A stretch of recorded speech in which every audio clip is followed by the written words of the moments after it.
Well, welcome to the Real Talk podcast. Thanks for tuning in. We got a really cool conversation, I think, today for something that we don't often talk about. It isn't common to kind of talk about, especially as adults, but we think is really, really important. I think all of us knows that we have potential inside of us, and we know that we can grow. We know we have places to go, but we don't know how to get there. And we think there's kind of a secret ingredient that a lot of people overlook that's really important, and that ingredient is feedback. Yeah. So at New Day, we have, what do we have? It's a feedback culture, right? Yeah. Feedback is your friend. We have all these phrases to remind ourselves that getting feedback, honest feedback from people that we know and love really helps us grow. And so if you're someone who knows that there's more inside of you than what you're currently like putting out, then feedback could be a really great way to grow in your life. And so we're going to have a kind of a conversation around that. So John, give me just a quick primer on why feedback is so important for us. I think feedback is so important because I think most people do not receive much of it in their life. And I like how you mentioned when they become adults. I think when you're a kid, there's a sense of like, I'm kind of growing and becoming something. And I expect like teachers or parents or people to kind of speak into my life and help me see blind spots. But when you become an adult, a lot of times it's like, oh, I'm 21 now or whatever. And so I'm just am who I am. And I think we have this sense that we know what we need to work on. But I think that, our minds and perceptions are often limited. And so I just think that in order to grow, you need to know where you need to grow. And what we're learning in our situation is a lot of times people, and even us, we don't know what those areas are. And so kind of our idea is that if you invite real feedback, not what you think, but let other people speak into your life to mature, that's a good thing. And I think as Christians, it's vital for us because I think that we are wanting to grow in love and maturity and faith. And so we want to grow. But what we say is if you don't know, you can't grow. And so I think feedback is just kind of letting other people speak into your life, and it's really how we grow. Yeah. I was going to say, I think that when we think of feedback, at least for me, the first thing I think about is like a performance review, like for our job or something like that. And so when we think about it, we think, our supervisor sitting us down and they're telling us all the ways in which we need to improve at our job. But we see feedback as something that's not just needed in a job setting, but really for us in life, because I think that unless we invite honest feedback from others, whether it's a spouse or a close friend or a mentor, then people, not that people are lying to you, but people just don't mention all these things. It's like the elephant in the room of maybe something you need to improve on, but that others, aren't telling you. And so it's really important for us. And I like how you mentioned, as a Christian, just talk about that for a second, just a little bit more, because it's doubly important for us as followers of Jesus, because we are becoming like someone. We're becoming like Jesus. And so feedback is an important part of that. So just speak to that for a moment. Yeah, I think as Christians, it's especially important. A couple verses. One is Proverbs 27, verse 17, the famous, as iron sharpens iron, one man sharpens another. And so there's this clear sense in scripture that we are supposed to be growing and maturing. And the way that happens is other people help us get there by speaking into our lives. Paul also says in Philippians 3, talks about, for I've not reached the prize yet. He says, not that I've already obtained this or I'm already perfect, but I press on to make it my own. He says, leaving what, is in the past, stay there and pressing on to the upward call of Christ. And so there's this idea that he's like, I'm not who I need to be yet. And so I'm trying to reach these things. And so ultimately feedback is not just important for feedback's sake. Feedback is important because it's what helps us grow ultimately as a Christian. And so I think for us as Christians, we want to grow. And so in order to do that, you have to have feedback in your life. Dude, I love how you mentioned Paul, because Paul says that he doesn't look behind, that he looks ahead to where he's going. And I think in a weird way, feedback, even though it's kind of painful when someone tells us the truth, it's actually something that's very hopeful. Because for us, at least, I know some people, it's weird. They get in a mindset where it's like, I am who I am, right? I have this thing, and that's a bad mindset, by the way. Yeah. Yeah, that's not a good mindset. So people are like, I am who I am. But feedback is hopeful because feedback has at its core this idea that we can grow and that we can change as long as we have clarity on what we need to grow in, right? Well, yeah, exactly. And I think also another thing, and you've mentioned this, is if you know that you have blind spots in your life, it's scary not to know about those. And so speak about that for a second. Yeah. Gosh, I'm just thinking about, it's weird. My mind goes to people I know.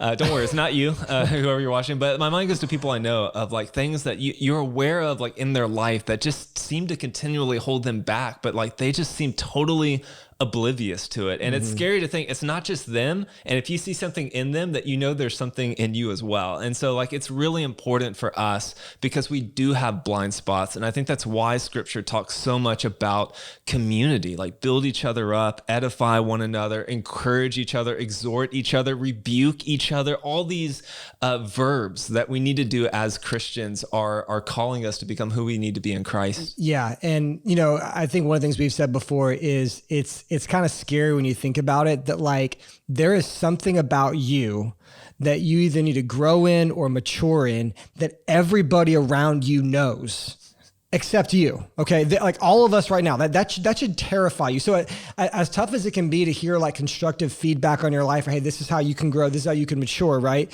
Like everybody has those things. And so it should scare us to not ask those things. But the other thing I would say too, and the reason why feedback is so wonderful is because of those things, and because we need to hear those things, a lot of times when we invite feedback into our lives, and what I mean by that, I guess just to get a little bit more specific, is like, if I can admit that there are ways I still need to grow and mature to like love my family and my team better and the people I work with, if I know that is the case, if I'm not actively sitting down with people and saying, hey, what are some areas that I can grow in? I just won't know what they are, And so it's inviting people to speak into your life. And the reason why that's so life-giving and so helpful is because you don't have to have like the blow up, A lot of times in marriage, what happens, I think, is we're not trying to grow. We're not asking our spouse how we can be a better spouse. And so it comes out in passive aggressive comments, or it comes out in arguments, It's like, well, you never do this, And it's like, if I had asked you 2 days ago, hey, how can I love and serve you better? It kind of makes it not a hostile environment. It brings it out. And I'm telling you, on all of your friendships, all of your relationships, in your walk with Jesus, it's like, hey, listen, I want to grow, but in order to do that, I need you to help me know how to do it. And now they're helping you by giving you feedback, as opposed to like having to sit you down, because those meetings never go well, right?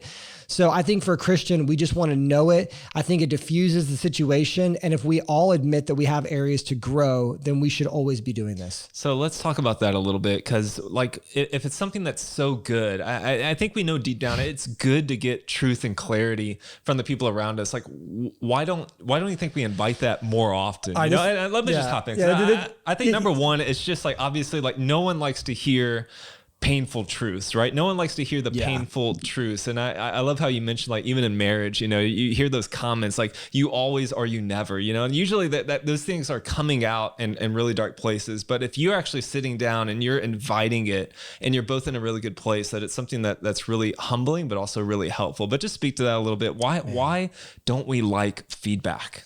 I think part of it is, I think as we get older, we're just not as used to it. Like I said, I think when you're a kid and you don't usually freak out when the teacher corrects you, because there's like an understanding that like someone's kind of correcting me. I think our feedback muscle gets weak as we become adults.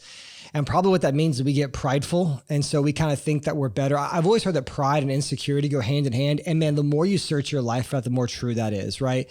Every area in which you feel insecure, it's also because you're prideful, right? Because you think you should be good, but you're not, And so it's like you feel insecure, so you build yourself up, but then you realize you're not everything. So then you're insecure again. It goes back and forth. And so I think most people, probably it's a battle between either, like you said, like insecurity. I'm afraid of someone telling me I'm not who I need to be. And so once again, instead of having a growth mindset, it's all about, I just want to feel good. Or I think a lot of times people are prideful. But the last reason, which I think this is, for me at least, what's really deep, I think most people would rather just feel good about themselves than grow. That's my big thing. Like when I really thought about this, I was thinking about, even in my own life, I think sometimes we just want to feel good about ourselves instead of grow. Because if we really want to grow, when someone gives us, not like, we'll talk about criticism here in a second, not like they're mean spirited, but hey man, this is something maybe you could work on. it just gives me clarity of where I could grow. I knew I wasn't perfect, you know? And so, but whenever someone doesn't like feedback or, you know, they're overly sensitive about it, really what they're saying is, hey, really my aim is to feel good and you maybe not feel good. And so now I'm mad at you, you know? And so I think it's really being honest about, do we want to grow or do we just want to feel good? And if we're not really wanting to grow and mature, maybe just like repenting of that and stepping into growth and humility. So listen, I know I have things to work on and like help me figure out where I can grow. Yeah. And I was going to say, maybe sometimes we're resistant to it because we think that it means we have to massively change who we are, who our identity is. But in reality, I mean, we all have little things, and I'll just we'll talk about some of our feedback that we've gotten recently. We're going to get real. Yeah. But I know that early on, like in our ministry, one piece of feedback that we got was on like Sunday mornings, for instance. Like you and I would like charge around, you know, and like and people were like, man, they just look really intense on Sunday mornings, which I never would have known. So yeah, you and I didn't feel that way. We felt like we were connecting with people, but just that small little piece of feedback has, for me at least, like transformed just kind of how I do Sunday mornings, how I interact with people. And so like sometimes it really is just a small thing that isn't really deep at the core. It's just how people are perceiving you. Exactly. And when it comes to other people in regards to you, like perception is reality. Because like I said, I would have always said I was the most like laid back, chill guy ever, you know, but turns out that's not how people perceive me, you know? And I remember that same thing where people like, y'all are kind of intense on Sunday morning, but it was a good thing. Cause then we could explain kind of like, well, part of it is cause we're having to do a lot, you know? So, people maybe I could help with that, you know, or whatever. So it was good. But one thing, man, so what is the difference though between, cause this is important, criticism, do you think, and feedback? Because I think what I don't want people to hear as we're like talking about this is anytime someone comes up to you and says, hey, you need to grow in this, or I didn't like how you did this. Like, I think if it's the wrong kind of stuff, it can wound us. And so we're not saying that everyone just gets to tell you whatever they want about what you need to be doing. What is the difference between like feedback that's good for you versus criticism, which could harm you? How do you protect yourself? And how do you kind of let the right stuff in the filter? Yeah, I think the two things I would say is, and they work kind of hand in hand. Number one is like, consider the source. Like we're not called to open ourselves up to feedback from every single person that we come in contact with, right? And so some people really don't have our good in mind, or really aren't seeking to help us grow, which is the whole point of feedback, right? And then number two is kind of connected to that, is the more that you're inviting it from people that you know and trust, the more that you can actually trust the feedback that you're getting, right? So for me, the difference often between criticism and feedback is, you know, the source and you're inviting it from a place in which I know this person loves me and they want my good. And that makes, to me at least, all the world of difference. And so I have a very specific example about that, because that's dead on. So one of the things I learned early on, and I know you know this too, is like whenever you're like a pastor or a leader, you're very out in front in public. And so you're up in front of, 100 or 200 or however many hundred people giving a talk. And of course your talk wasn't perfect, or your sermon wasn't perfect. And so now I have put myself out there for hundreds of people, or leadership or decisions or whatever. And so everything I'm doing is like very public, or videos or whatever. And of all the people that are watching this stuff, if just two people are like, hey, I want to give you some feedback, or a way in which you were really bad, what you did or whatever, right? Anybody can hit you up nowadays. So not only are people seeing you, but then it's like they can easily contact you on social media or email or whatever. And so one of the things I did early on was like, it wasn't all that common, but people would maybe give like criticism of like a sermon or a talk I did or something. And at first I would just consider every single person that said everything, and man, it just can get in you.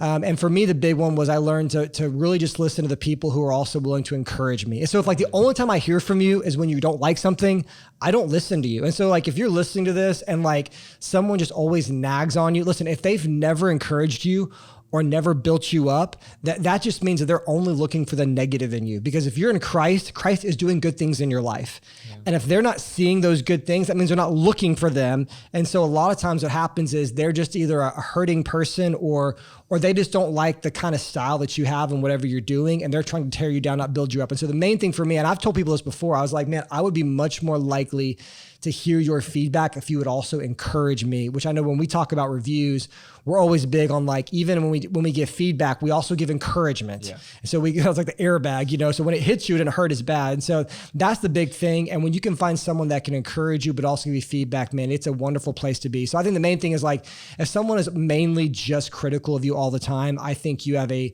right and a responsibility to disregard that and find the people who will speak both encouragement and feedback to you. So just a bonus question, man. So what's the weirdest, most out there criticism you've ever gotten? Oh, dude. Okay. So I have a few. One, I'm not sure I ever told you this.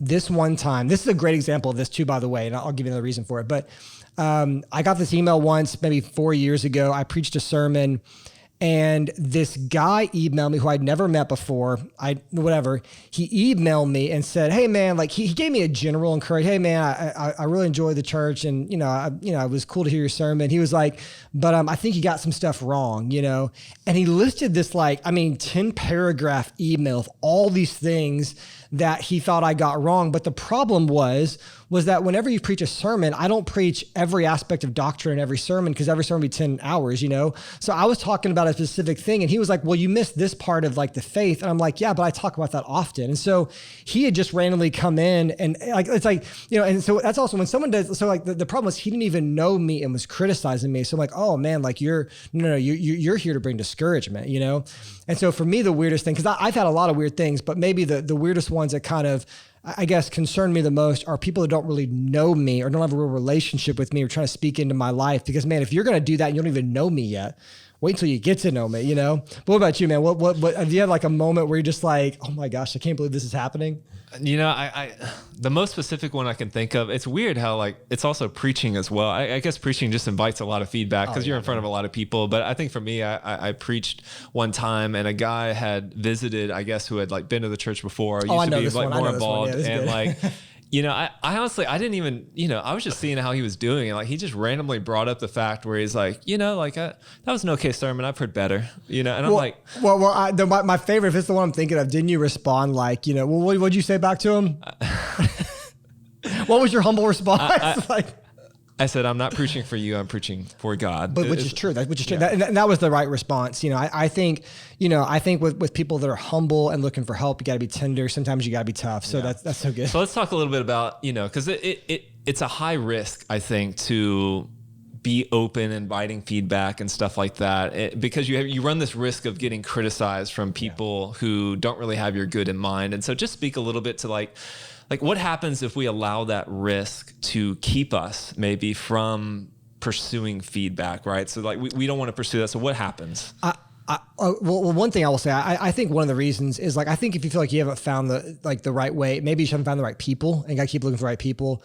I think if you don't though pursue feedback, I think ultimately what happens is that you just don't grow, or you're kind of wasting time in life trying to grow in areas that might not be all that big of a deal, it would be a shame for you to invest a lot in an area of your life. Most people are like, "Yeah, you're actually, I think you're making good progress in the area of your life, all the while you're missing this other area." And so I think one is you don't grow.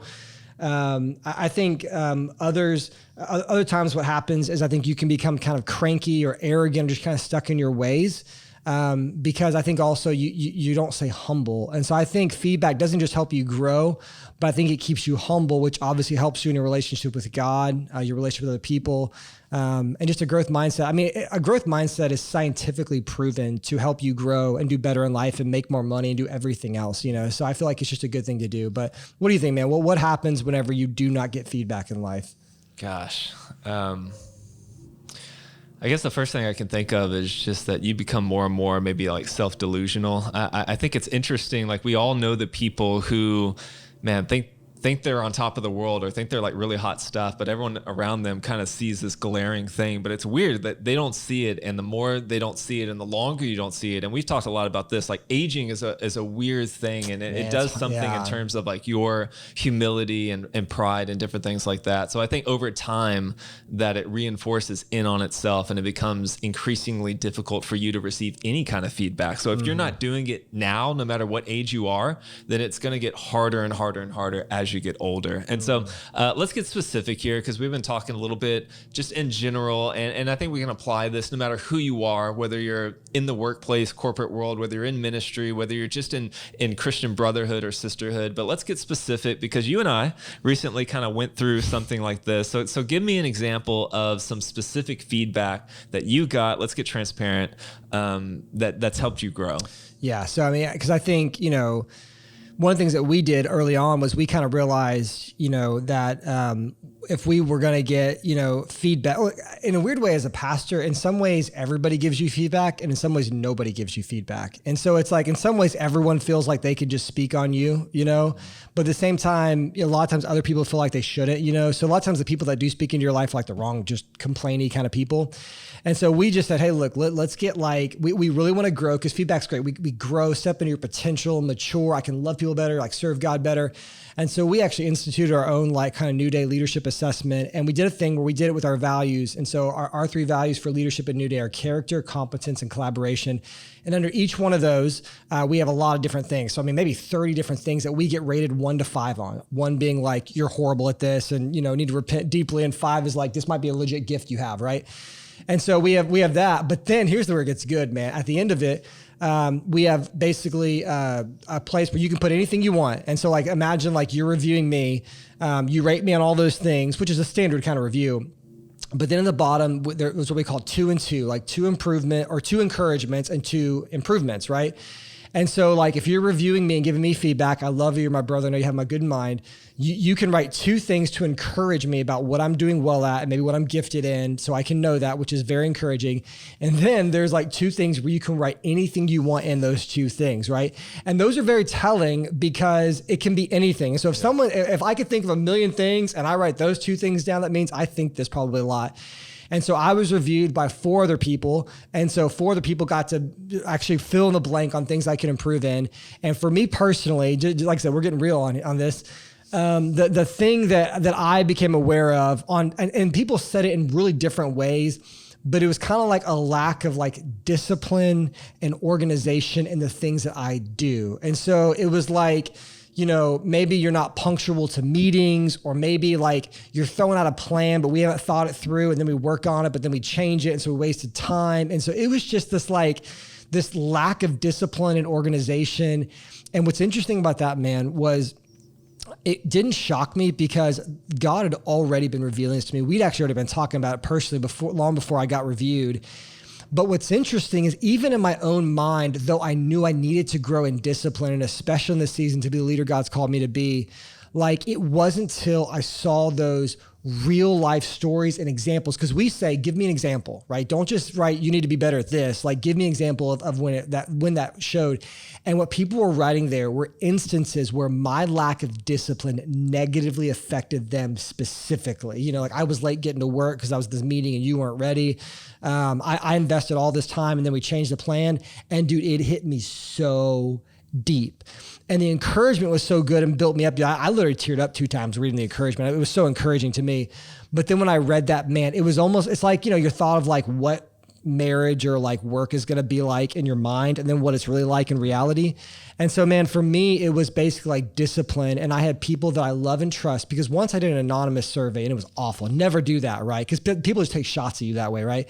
I had people that I love and trust who know me, who are walking with me, and they're like, we know you, we love you once you're good, but you really need to address this. And so all in all, the next week I was on time to meeting, and things like that, but for me, it was kind of embarrassing. As a senior pastor, to be you need to be more disciplined. And so for me, not only did it show me what I really needed to do, but it gave me the necessary motivation, because when you begin to see where your sin and your dysfunction is messing up people around you, the Holy Spirit uses that to help you change. Yeah. But if you don't know those things, you will not grow. Yeah. But what about you? What's something for you, man, that you realized through the feedback? Yeah. So I took the same survey.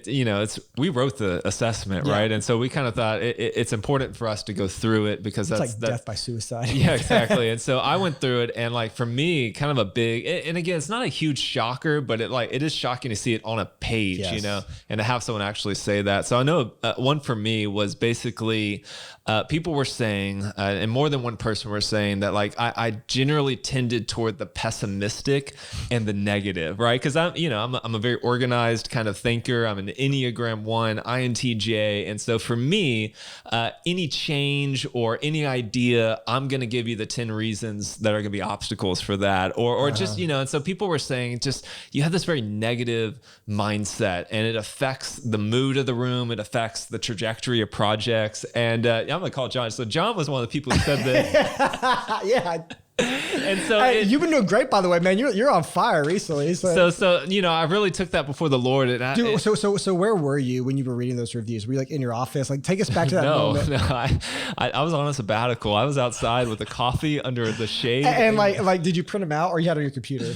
I printed them out. So I mean, was it like I'll be honest, man, it was hard for me because you actually asked me a few times, hey John, so have you read your reviews yet? And I was like, I was waiting for. Yeah, I wasn't disciplined, but that wasn't a discipline issue. That was like I was kind of preparing myself. For you, was it like were you kind of like turning it over, or were you just like, okay, cool? Like, was it hard to like? Yeah, I mean, I read the encouragements many times before I got to the improvement, and those are really good. They're like a pillow, for the criticism or the feedback. And so just for me, I have noticed a change. I just took that. I went before the Lord, and I feel like the Lord was just telling me, if I truly believe that God works all things for good, like if God's reality is a constant in my life and in this world, then what a rebuke on me that anyone would see me as negative. And so, man, I've been taking that to the Lord, and I think since then, I think He's done a real work. Honestly, He has. I can see it in your life. Like seriously, dude. Like you've been the most positive person on our church team the past month, dude. I mean, dude,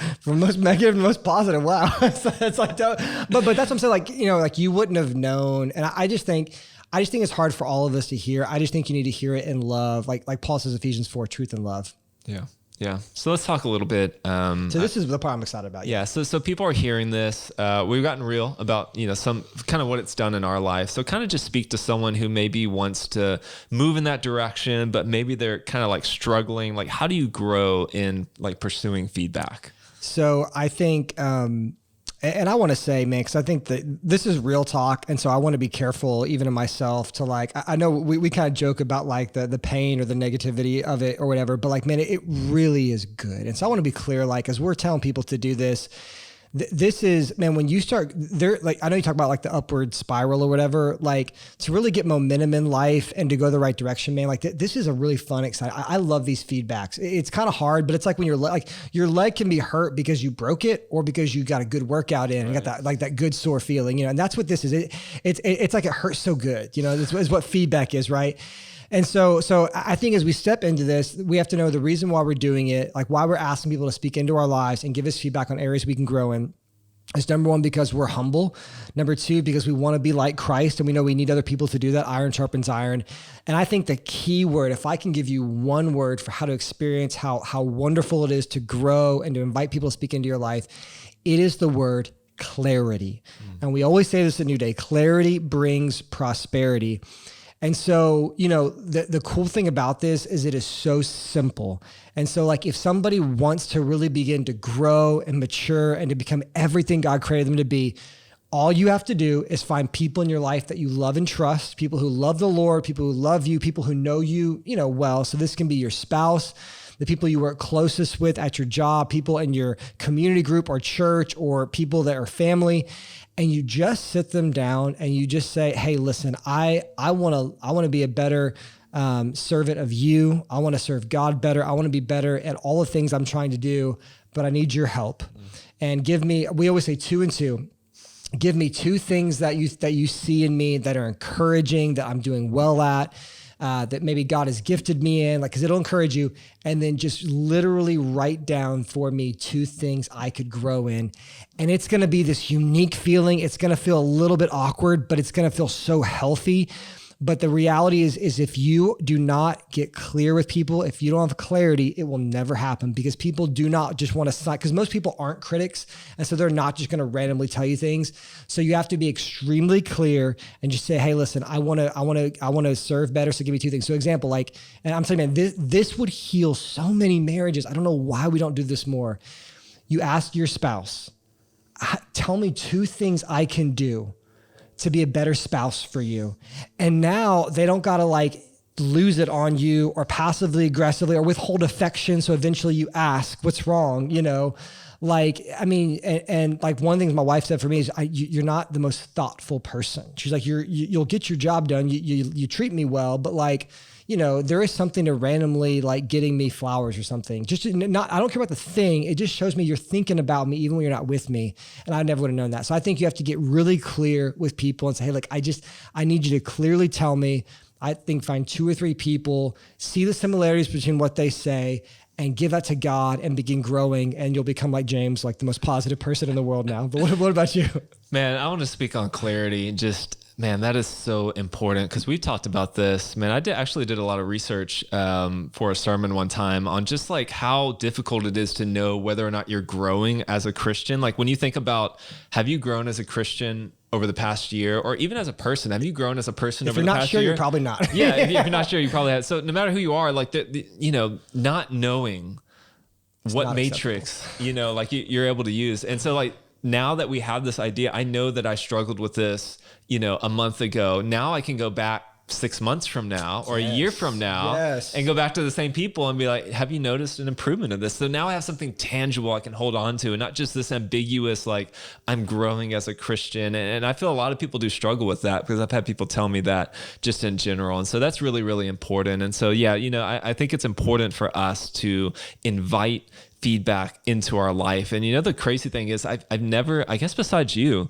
no one has ever done that. No one has ever asked me to speak into their life in that way. That's never happened. And I think that's the hard thing. And I think maybe especially in our day, people are just kind of more like, number one, I meant to say this earlier, I think people are way too sensitive today, and that includes me and you. And so we're all too sensitive. And I think that feedback is a muscle that you strengthen. I think over time you learn to not be so sensitive, because remember when we first started doing this, it was way more sensitive and touchy, and now it's better. But I think also like people just kind of aren't growing because they're not humble. And so I think, if I'm a pastor and I'm shepherding people, that means that I am supposed to be caring for people and also correcting people. And as a pastor who is one of, 4 other elders, y'all are supposed to care for me and correct me. And so if, that's part of the gig. And so but if we're not asking for it, then it's going to come through back channels. Either someone's got to like sit me down, which that stinks, or it's going to come through kind of more general ways. And so I think, listen, if we know we got to grow, let's just invite it. Yeah. But here's the thing, if it's the right people with the right heart, it will produce the right result in you.